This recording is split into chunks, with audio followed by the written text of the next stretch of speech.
Selamat malam Bapak, Ibu, dan teman-teman sekalian. Saya Larasati Virgita dari kelas 645A26 Universitas Bina Sarana Informatika SLIPI akan memaparkan hasil penelitian pengaruh employer branding dan citra perusahaan terhadap jumlah aplikasi kandidat di PT Liber. Pertama-tama, kenapa saya mengambil judul tersebut? Dikarenakan fenomena yang ada terjadi saat ini, tingginya minat rekrutmen belum selalu sebanding dengan jumlah aktual pelamar. Sehingga, efektivitas strategi perusahaan perlu dievaluasi dari hasil nyatanya. Persaingan kandidat yang semakin ketat menuntut PT Liber untuk memperkuat employer branding dan citra perusahaan, karena jumlah aplikasi kandidat masih belum optimal. Penelitian ini merumuskan masalah terkait efektivitas employer branding, citra perusahaan, serta pengaruh keduanya secara simultan terhadap jumlah aplikasi kandidat. Teknik pengumpulan data yang dilakukan di penelitian ini menggunakan media kuesioner yang disebarkan ke seluruh karyawan yang bekerja di bidang SDM PT Liber. Populasi karyawan yang bekerja di bidang SDM PT Liber berjumlah 50, dan sampel yang saya ambil juga berjumlah sama, yaitu 50. Sehingga dapat dinyatakan bahwa sampel yang saya ambil merupakan sampel jenuh. Permasalahan utama terletak pada belum tercapainya target lamaran dan belum diketahui faktor paling dominan yang mempengaruhi jumlah aplikasi kandidat. Adapun kesenjangan penelitian sebelumnya yang dapat saya isi kali ini, di kesenjangan teoritis, penelitian sebelumnya lebih menekankan pada niat melamar, sedangkan penelitian saya menggunakan jumlah aplikasi kandidat sebagai indikator perilaku nyata. Secara praktik, strategi employer branding telah dilakukan oleh PT Liber, namun belum sepenuhnya menghasilkan respons nyata dari calon kandidat. Penelitian ini diharapkan dapat memberikan kontribusi akademis dan praktis bagi pengembangan strategi rekrutmen berbasis employer branding dan citra perusahaan. Dalam penelitian ini terdapat 3 variabel, yaitu 2 variabel independen dan 1 variabel dependen. Variabel independennya ialah employer branding sebagai variabel X1 dan citra perusahaan sebagai variabel X2. Dan variabel dependennya adalah jumlah aplikasi kandidat sebagai variabel Y. Analisis data dilakukan melalui serangkaian uji statistik untuk memastikan validitas, reliabilitas, serta pengaruh variabel secara parsial dan simultan. Penelitian ini menggunakan perangkat lunak SPSS 25 untuk melakukan uji analisis data dari uji validitas sampai uji koefisien determinasi. Berikut langkah-langkahnya dan syarat keabsahan datanya. Pertama, kita buka terlebih dahulu Google Chrome untuk melihat hasil dari kuesioner yang sudah kita dapat, rekapannya, di Google Form. Hasilnya kita lihat di Google Form yang sudah kita buat. Di sini sudah ada hasilnya dari question, responses, dan settings. Di sini responsnya sudah ada 50 yang kita dapat. Dan questionnya setiap pertanyaannya juga sudah diisi. Di responsesnya ini, kita langsung klik View Initiates. Kita tunggu sampai datanya sudah direkap keluar. Setelah seperti ini, kita lihat sudah lengkap dari pertanyaan nomor 1 sampai terakhir. Setiap variabelnya ada. Menggunakan skala Likert.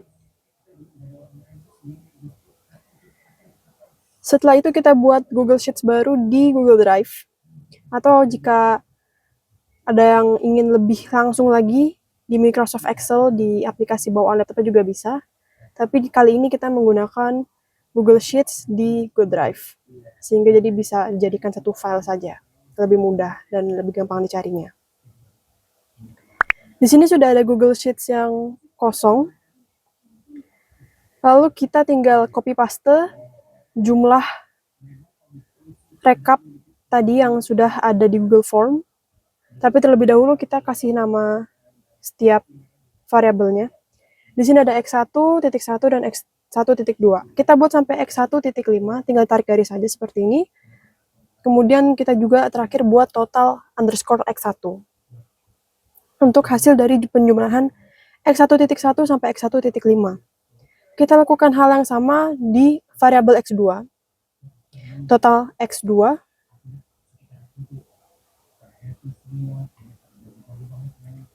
Dan kita lakukan hal yang sama juga untuk variabel Y. Y1 sampai Y5, karena item pertanyaan di setiap masing-masing variabel ini ada 5. Jadi kita buat Y1 sampai Y5. X2-nya sampai X2.5 juga. Totalnya juga kita buat sama seperti X1. Setelah kita buat namanya seperti ini,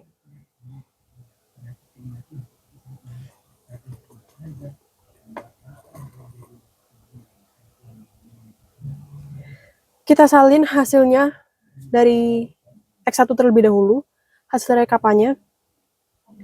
Kita salin pertanyaan X1 nomor 1 sampai X1 nomor 5. Kita tinggal copy saja. Setelah itu kita kembali ke Google Sheets yang kita sudah buat tadi, di paste, dan kita tinggal jumlahkan.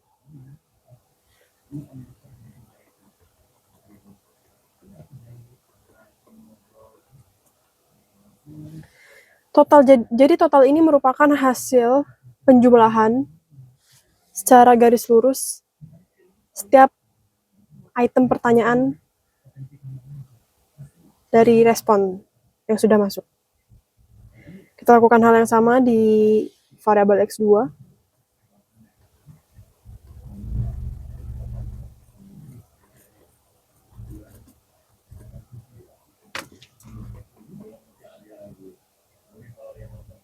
Kita copy, lalu kita paste.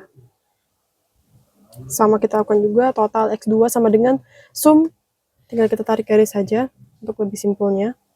Ke bawah juga kita tinggal tarik garis.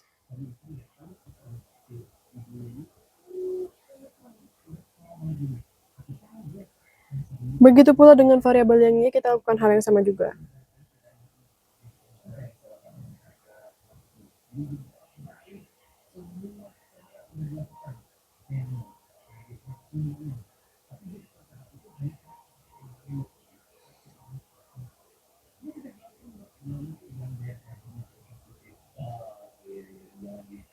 Dan kita copy, paste. Jadi hal ini perlu dilakukan sebelum kita pindah langsung masukkan datanya ke SPSS. Sehingga agar memudahkan kita, tinggal dikopas saja yang sudah ada di sini, nanti kita kopas ke SPSS. Jadi seperti itu. Sebelum ke SPSS, kita buat rekapan datanya seperti ini terlebih dahulu. Agar dapat memudahkan kita nanti di SPSS tinggal input-inputnya saja. Dan kita sudah masuk ke SPSS-nya, kita klik, ada dua, ada data view sama variable view, kita klik variable view-nya terlebih dahulu, untuk memasukkan setiap variabel-variabel yang sudah kita isi tadi. Kita masukkan X1.1 sampai X1.5, sampai begitu seterusnya, totalnya juga ditulis. Jadi kita menggunakan sistem penamaan X1.1 ini karena ya, X1, variabel X1, dan 1 itu adalah item pertanyaan nomor 1. Begitu pula X1.2, variabel X1, item pertanyaan nomor 2, sehingga dapat memudahkan kita sebagai peneliti untuk menginput data menggunakan nama yang simple. Dan Y1, Y2, kenapa hanya Y1, Y2 sampai Y5? Tidak ada titiknya, karena di sini variabel dependennya cuma 1. Jadi ya, cuma Y1, Y2, Y3, Y4, dan Y5.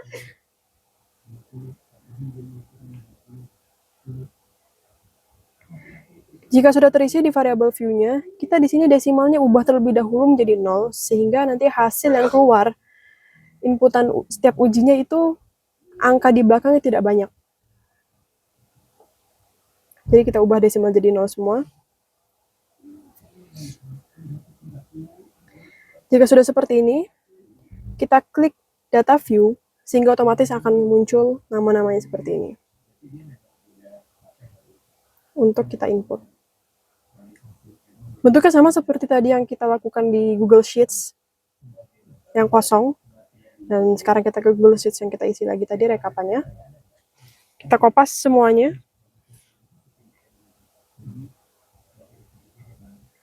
Kita kopas dari X1.1 sampai total Y, sampai ke bawah.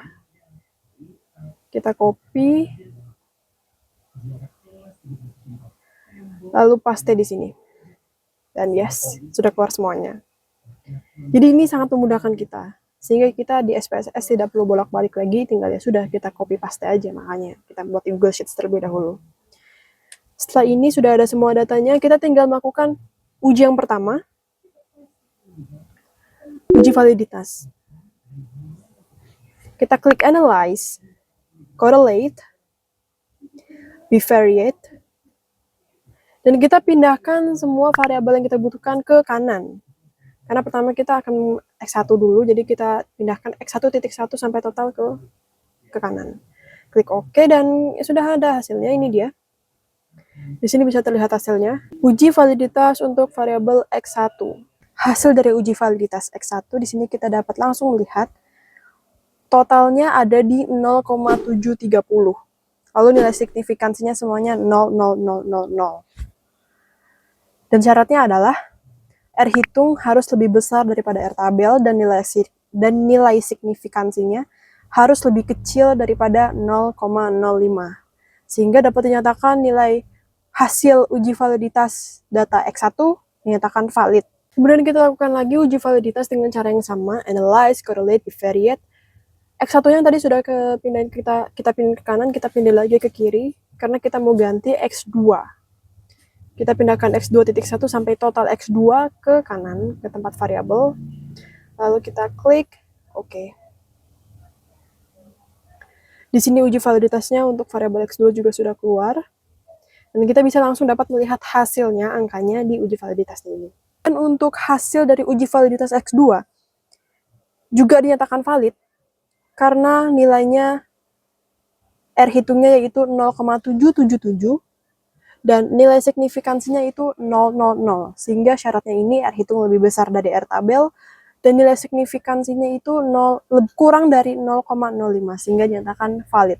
Kemudian kita lakukan hal yang sama juga untuk variabel Y, uji validitas, analyze, correlate, bivariate, dan kita pindahin dulu terlebih dahulu X2 ke kiri. Ini kita pindahin Y1 sampai total Y ke kanan. Klik OK. Simple bukan? Sangat simple. Uji validitas gampang, kita sudah temukan X1 sampai Y-nya. Sebenarnya SPSS ini merupakan hal yang mudah jika kita paham dan mengetahuinya. Mungkin sulit di awal-awal. Lalu untuk hasil uji validitas variabel Y juga dinyatakan valid dikarenakan di sini hasil nilai R hitungnya juga lebih dari R tabelnya, yaitu 0,739, dan nilai signifikansinya juga kurang dari 0,05, yaitu di angka 0,0000 semua. Sehingga dinyatakan valid untuk setiap uji validitas setiap variabel X1, X2 maupun Y. Setelah uji validitas, kita sekarang melakukan uji reliabilitas. Kita lakukan analyze, scale, reliability analysis. Kita pindahkan X1 sampai X1.5. Jadi kalau tadi validitas kita pindahinnya sampai total ke kanan, tapi reliabilitas sekarang ini kita cukup X1 sampai X1.5 saja. Kita klik statistik, centang scale if item delete, continue. Sudah?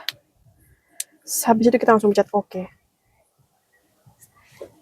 Dan kita langsung bisa melihat di sini hasil reliabilitas dari variabel X1. Kita hanya perlu melihat kotak reliability statistik di sini, Cronbach's alpha-nya.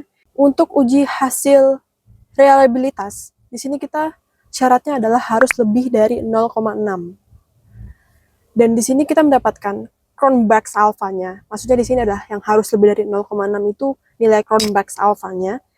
Cronbach's alpha-nya di sini kita mendapatkan untuk nilai uji reliabilitas X1 ialah di 0,745 sehingga dapat kita nyatakan bahwa nilai uji reliabilitas yang kita dapatkan di sini valid dengan jumlah item 5.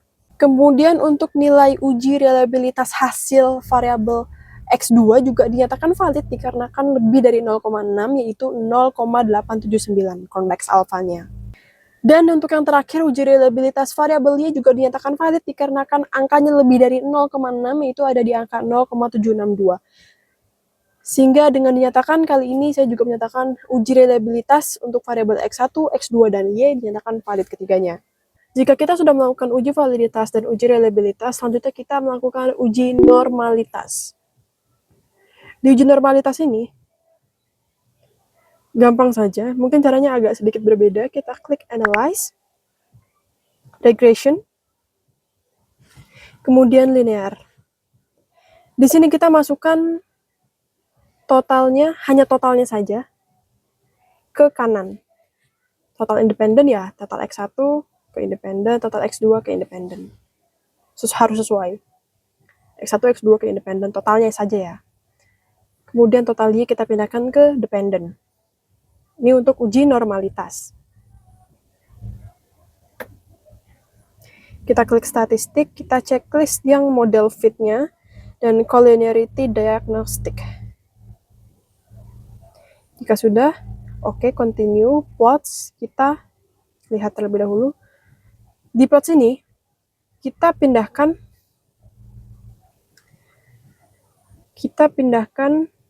stress ID ke Y, dan zpred atau ZPRED ke X.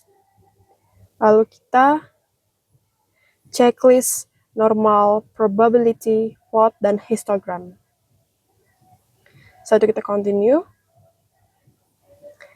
Lalu kita ke menu save, Gaussian save maksudku. Kita klik unstandardized di residuals. Yang di residuals ya guys, yang di sebelah kanan. Bukan yang di sebelah kiri. Terus kita oke. Setelah semua dilakukan. Di sini kita sudah mendapatkan uji normalitasnya. Analyze non-parametric test. Lalu kita klik legacy dialogues dan kita klik lagi one sample KS. Di sini kita pindahkan unstandardized ke kanan. Kita klik OK. Kita masih di uji normalitas menggunakan metode sampel Kolmogorov. Kita masih di normalitas. Jadi tadi yang pertama kita lakukan itu untuk mendapatkan histogramnya, untuk mendapatkan plotnya. Namun yang kita lakukan kedua ini tadi untuk uji normalitas untuk mendapatkan hasil Kolmogorovnya. Yang pertama kita akan membahas di normalitas Kolmogorovnya dulu. Di sini kita dapat melihat nilai signifikansinya itu syaratnya kalau nilai uji normalitas itu nilai signifikansinya harus lebih dari 0,05. Dan di sini kita dapat melihat nilai signifikansinya lebih dari 0,05 yaitu di angka 0,2. Sehingga dapat dinyatakan nilai uji normalitas di menggunakan metode Kolmogorovku ini di penelitian ini dinyatakan valid karena lebih nilainya dari 0,05. Dan untuk diagram p-plotnya itu juga dinyatakan valid karena membentuk garis diagonal lurus. Sementara untuk histogramnya yaitu membentuk lonceng. Jika hasilnya membentuk lonceng maka dinyatakan valid. Lalu kita lakukan multicollinearitas ini baru. Analyze regression linear. Lalu masih hal yang sama, dependen kita taruh sesuai, independence kita taruh sesuai. Hanya saja di statistik kita ini berbeda. Pengaturan yang berbeda ini statistik. Yang tadi kita checklist, kita kosongkan semua. Model fit, estimates, collinearity diagnostic. Itu kita kosongkan semua.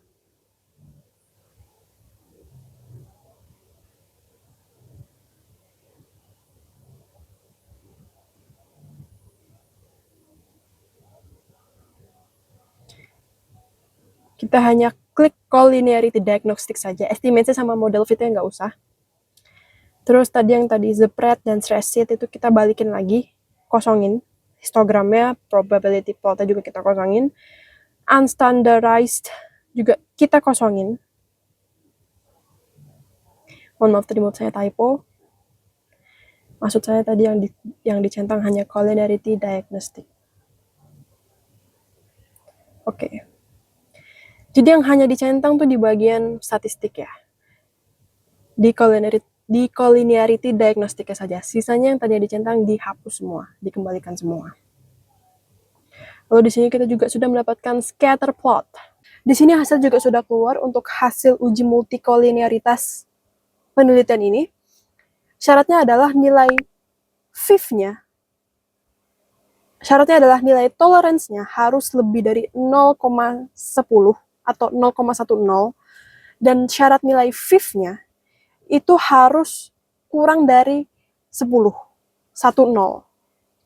Dan di sini kita dapat nyatakan bahwa hasil uji multikolinearitasnya di sini valid dikarenakan nilai toleransinya di sini 0,507 total X1 dan total X2-nya. Karena ini nilainya lebih dari 0,10 atau 0,10. Dan nilai VIF-nya juga dinyatakan valid karena ini nilainya kurang dari 10. Kurang dari 10 yaitu bernilai 1,971. Maka dapat dinyatakan bahwa hasil uji multikolinearitas penelitian ini dinyatakan valid atau absah karena tidak terjadi adanya gejala multikolinearitas terhadap toleransinya, nilai toleransinya maupun nilai VIF-nya. Lalu kita lanjut ke uji heteroskedastisitas. Kita klik transform. Lalu kita klik compute variable. Kita klik lagi target variable, kita ketik sendiri abs underscore res. Lalu kita cari arithmetic di function group. Kita klik 2 kali di bawahnya abs, sehingga muncul di numeric expression. Di sini tanda tanyanya kita masukin unstandardized. Klik unstandardized. Yes, kita pindahin sehingga akan menjadi seperti itu, ABS res 1. Setelah itu kita klik OK.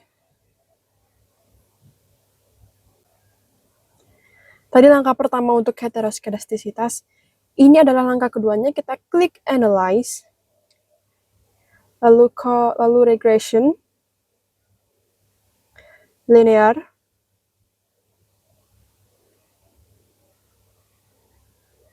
Kita pindahkan ABS res, abs res ke dependent. Jadi independennya tetap, tapi dependennya kita ganti untuk heteroskedastisitas jadi abs res.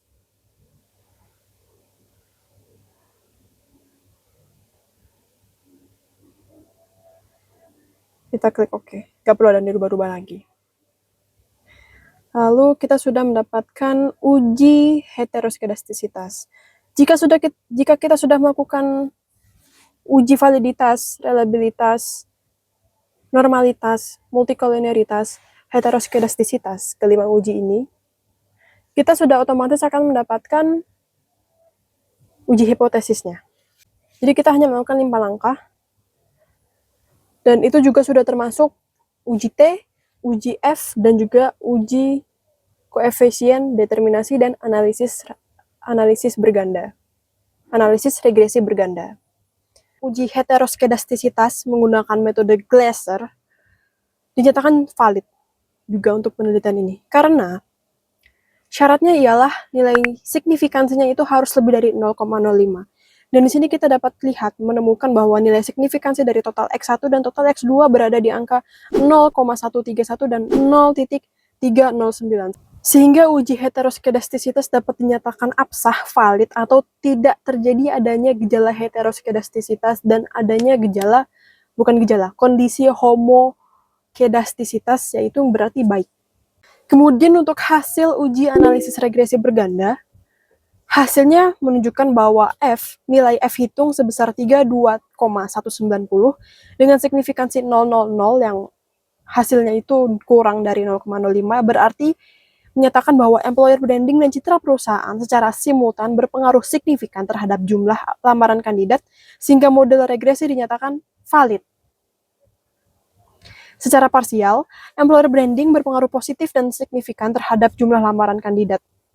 Demikian pula citra perusahaan, berdasarkan nilai beta terstandarisasi, employer branding memiliki pengaruh yang lebih dominan dibandingkan citra perusahaan. Maka dengan itu untuk hasil uji analisis regresi bergandanya valid.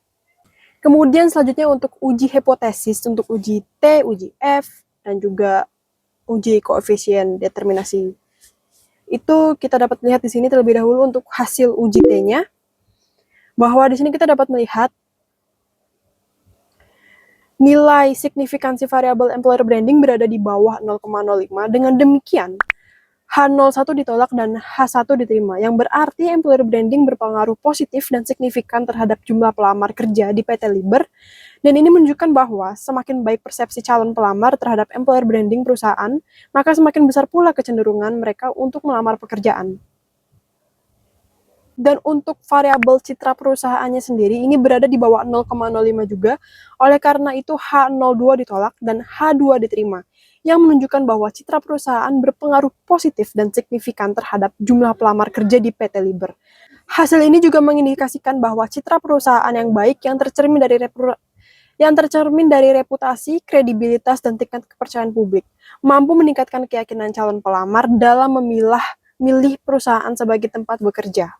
Kemudian selanjutnya untuk hasil nilai uji F-nya, di sini kita dapatkan nilai signifikansi uji F lebih kecil dari 0,05, serta nilai F hitung lebih besar daripada F tabel. Dengan demikian, H03 ditolak dan H3 diterima, yang berarti employer branding dan citra perusahaan secara bersama-sama berpengaruh positif dan signifikan terhadap jumlah pelamar kerja di PT Liber.